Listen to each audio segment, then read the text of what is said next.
எல்லாம் வரவேற்கிறேன். இந்த இந்த நிகழ்ச்சிக்கு வரவேற்பு நம்ம கலந்து கொண்டு சொல்லி எல்லாருக்கும் நன்றி சொல்லி மீண்டும் வணக்கம். நான் பேச வருவேன். இன்னும் ரெடி பண்ணல. நான் வந்து தான் பேசுவேன். அவ்வளோதான். இப்போ உடனே பேச சொன்னா நான் இடத்துல ரெடி பண்ண முடியும். வந்து 4 பேர் பேச வச்சா பேச முடியும். இவங்க உடனே வந்த உடனே பேச வைக்கியா? அதனால இன்னொரு ஆள் தான் வருவேன் கண்டிப்பா. நம்மள 5 மணி வரைக்கும் இருக்கு நம்மளுக்கு. தேங்க்யூ. எல்லாரும் நன்றி, வணக்கம். அதான் இந்த 5 மணி வரைக்கும் நல்லா பேசுங்க, நல்ல கருத்துக்களை சொல்லுங்க பரமசிவம். வாழ்த்துக்கள், நன்றி.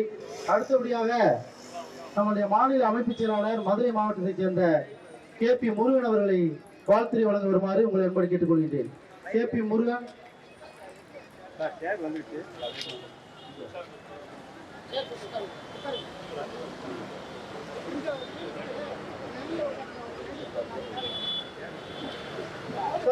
வந்துருச்சு.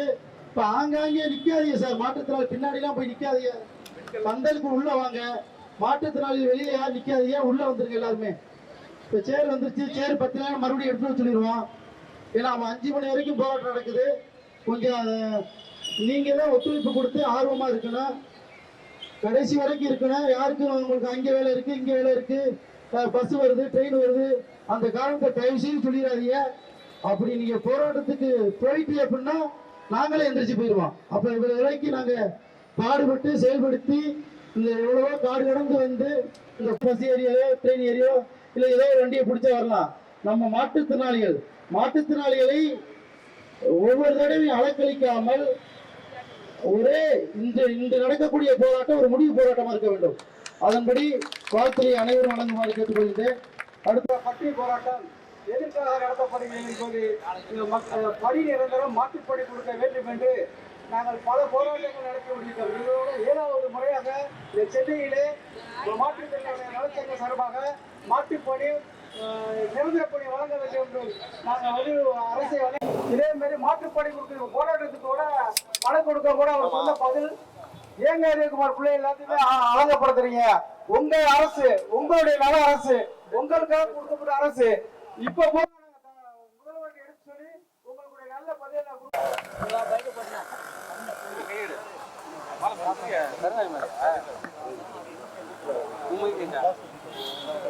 மைக் டவுன் பண்ணுங்க சார். ஸ்டார்ட் பண்ணலாமா? பி. அரியகுமார், தமிழ்நாடு டாஸ்மாக் மாற்றுத்திறன் பணியாளர்கள் நலச்சங்கத்தின் மாநில பொதுச் செயலாளர். தமிழக அரசு நிறுவனமான டாஸ்மாக் மதுபான கடைகளில் தமிழகம் முழுவதும் சுமார் 600 மாற்றுத்திறனாளிகள் கடந்த 21 வருடங்களாக தொகுப்பூதிய அடிப்படையில் குறைவான ஊதியத்தில் பணிபுரிந்து வருகின்றோம். கடந்த 2008ஆம் ஆண்டு முத்தமிழ் அறிஞர் கலைஞர் அவர்கள் ஆட்சியில் 2 ஆண்டுகளுக்கு மேல் மாற்றுத்திறனாளிகள் பணிபுரிந்தால் அவர்களுக்கு காலமுறை ஊதியம் வழங்கி நிரந்தரப்படுத்தலாம் என்ற ஒரு அரசாணையை வெளியிட்டார்கள். அந்த அரசாணை டாஸ்மாகில் பணிபுரியும் மாற்றுத்திறனாளிகள் அனைவருக்கும் பொருந்த வேண்டும் என்ற நோக்கத்திற்காக கடந்த 10 வருடங்களாக தமிழக அரசிடம் மனு கொடுத்து அதன்படி செயல்படுத்துமாறு கேட்டுக்கொண்டோம். ஆனால் இதுவரை செயல்படுத்தவில்லை. இதை வலியுறுத்தி நாங்கள் சென்னை உயர்நீதிமன்றத்திலே கடந்த 2020ஆம் ஆண்டு ஒரு வழக்கு ஒன்றை தொடர்ந்து எங்களுக்கும் அந்த பணியை வழங்க வேண்டும் என்று கேட்டுக்கொண்டிருக்கணுங்க. மாண்புமிகு நீதிபதி அரசர் அவர்கள் எங்களுக்கு ஒரு நல்ல ஒரு தீர்ப்பை வழங்கினார்கள். அதன்படி 6 வார காலத்திற்குள் இவர்களுடைய கோரிக்கையை பரிசீலனை செய்து அவர்களுக்கு நிவர்த்தி செய்து கொடுக்குமாறு அந்த உத்தரவில் குறிப்பிடப்பட்டுள்ளது. ஆனால் இதுவரை செய்து கொடுக்கவில்லை. அதன் அடிப்படையில் மாண்புமிகு தமிழக முதல்வர் மாற்றுத்திறனாளிகள் விடிவெள்ளி ஐயா முதல்வர் அவருடைய கவனத்திற்கு கொண்டு சென்று எங்களுடைய கோரிக்கையை நிறைவேற்றி தருமாறு இன்று குடும்பத்துடன் உண்ணாவிரத போராட்டத்தை நடத்துகின்றோம். டாஸ்மாக் கடைகளை பொறுத்தவரை மாற்றுத்திறனாளிகள் பெட்டிகளை தூக்கியும் பாட்டில்களை கையாண்டும் சமூக விரோதிகளிடம் எதிர்கொண்டும் பணிபுரிவதில் உடல் ரீதியாக மிகவும் சிரமப்படுகின்றோம். ஏனென்றால் ஆரம்ப காலத்தில் நாங்கள் வயது குறைவாக இருந்த நேரத்தில் அந்த வேலை செய்வதில் எளிதாக இருந்தது. வயது ஆக ஆக எங்களால் இந்த வேலை பொழிவை செய்ய முடியவில்லை. எனவே எங்களுக்கு இந்த துறையிலே நிரந்தர பணியாக அலுவலக பணி வழங்க வேண்டி இந்த குடும்பத்துடன் போராட்டத்தை நடத்துகின்றோம். இந்த 3 கோரிக்கை மட்டும் தான் உங்களுடைய டிமாண்ட். வேற ஏதாவது கோரிக்கை ஏதாவது வைக்கிறீங்க தமிழக அரசுக்கு? இல்ல, தமிழக அரசுக்கு ஒரே கோரிக்கை தான் சார். இது தொடர்பாக முதல்ல சந்திக்க போறீங்களா இல்ல அமைச்சர்கள் யாரும் சந்திக்க போறீங்களா? இல்ல சார், எங்களுக்கு ஏற்கனவே நாங்கள் மாற்றுத்திறனாளித்துறை செயலாளரை சந்திச்சிட்டோம், எங்கள் மேலாண்மை இயக்குநரையும் சந்திச்சிட்டோம், சிஎம் செக்ரட்டரி முதற்கொண்டு சந்திச்சிட்டோம். எங்களுக்கு அடுத்த சந்திப்பு என்னன்னா சிஎம் தான் சார். சிஎம் லெவலில் எங்களுக்கு சந்திப்பு நடக்கணும், முதலமைச்சர் ஐயா லெவலில். Okay sir. அடுத்த கட்ட நடவடிக்கை என்ன? அடுத்த போராட்டத்தை எங்களுக்கு இந்த அரசாங்கம் கொண்டு போய் நிவர்த்தி செய்யலை அப்படின்னா எங்களுடைய போராட்டம் தொடர் போராட்டமாக காவல்துறை அனுமதி விட்டு நடத்துவோம். ஓகே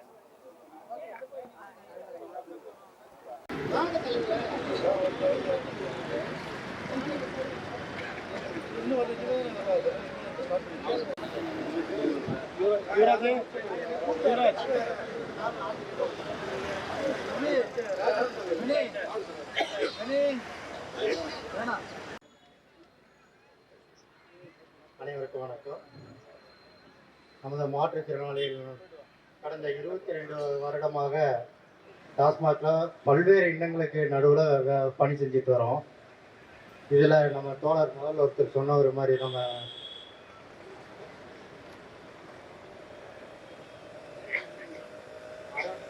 அருண் அவர்கள் சொன்னார். என்ன சொன்னார்? வந்தால் நீங்கள் மாற்றுத்திறனாளி உங்களால் வேலை போல் அதிகமாக செய்ய முடியாது, அட்டைப்பட்டி கிழிச்சிட்டு போங்க, ரெக்கார்ட்ஸ் எழுதிட்டு போங்க, ஓரமாக உட்காந்துட்டு மற்ற இதெல்லாம் நாங்கள் பார்த்துக்குறோம் அப்படின்ட்டு நம்மளை சுரண்டி வாழ்கிறத நம்ம கூட இருக்கிறவங்கள செய்கிற மாதிரி ஒரு சூழ்நிலையை எடுத்து சொன்னார். அதுவும் நடந்துட்டு தான் இருக்குது. ரெண்டாவது பார்த்தீங்கன்னா மாற்றுத்திறனாளிகள் மிகவும் திறமை வாய்ந்தவர்கள் அப்படிங்கிறத மற்றவங்களுக்கு எடுத்துக்காட்டாக நம்ம முன்னுதாரணமாக எடுத்துக்கிட்டோம். அது அனைவருக்கும் மீண்டும் செயல்படுத்தணும் அப்படிங்கிறதுக்காக என்னன்னா டாஸ்மாகில் நம்ம நிரந்தர பணி வாங்கிடுவோங்கிற நம்பிக்கை எனக்கு இருக்கு. எப்படின்னா தற்சமயம் நடந்து கொண்டு இருக்கிறது ஸ்டாலின் ஐயாவுடைய ஆட்சி. அவர் நம்முடைய திரையை கையில் வச்சிருக்கிறாரு. நம்முடைய கோரிக்கைகளை நம்ம தோமுசா வாயிலாக அவருடைய கவனத்திற்கு கொண்டு போயிருக்கிறேன் நான். அவர் சொல்லியிருக்கிறாரு, நேரம் வரும்போது செய்வோம் அப்படிங்கிற மாதிரி சொல்லியிருப்பார் போல இருக்கு. அதனால பொறுமையா இருங்க அப்படிங்கிற மாதிரி சொல்லியிருக்காங்க என்கிட்ட. இருந்தாலும் இந்த பட்டினி போராட்டத்தை நம்ம கையில் எடுத்து அவருடைய நேரடி கவனத்துக்கு நம்ம கொண்டு சென்றிருக்கிறோம். இந்த போராட்டம் கண்டிப்பாக வெல்லும் அப்படிங்கிறது ஆணித்தரமான நம்பிக்கையாக வச்சுட்டு இதில் நம்ம தோழர் ஹரிகுமார் அவர்கள் கூறியது போல உங்களுக்கு ஏதாவது மயக்கமோ உடல் சோர்வோ எது ஏற்பட்டாலும் உடனடியாக தகவல் தெரிவித்து அதற்கு உண்டான ட்ரீட்மெண்ட்டை நம்ம உடனே எடுத்துக்கலாம். யாரும் சங்கடப்படாதீங்க. சாயந்தரம் 5 மணி வரைக்கும் இதே கூட்டம் இப்படியே இருக்கணும். ரெண்டாவது ஹரிகுமார் அவர்கள் கூறியது போல நமக்கு கோரிக்கை எட்டும் வரை நம்ம போராடுவோம் என்பதை கூறிக்கொண்டு மீண்டும் பேச வர அப்படின்னு சொல்லிட்டு அடுத்த பேச வாழ்த்துறை வழங்கக்கூடிய நண்பர்களுக்கு இடம் கொடுத்து விடைபெறுகிறேன். நன்றி, வணக்கம்.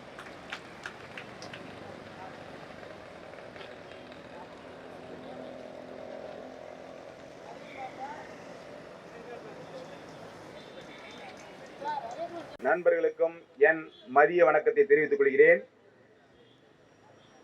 தற்போது பல்வேறு மாவட்டங்களில் இயற்கை காரணமாக வெள்ளம், புயல், மழை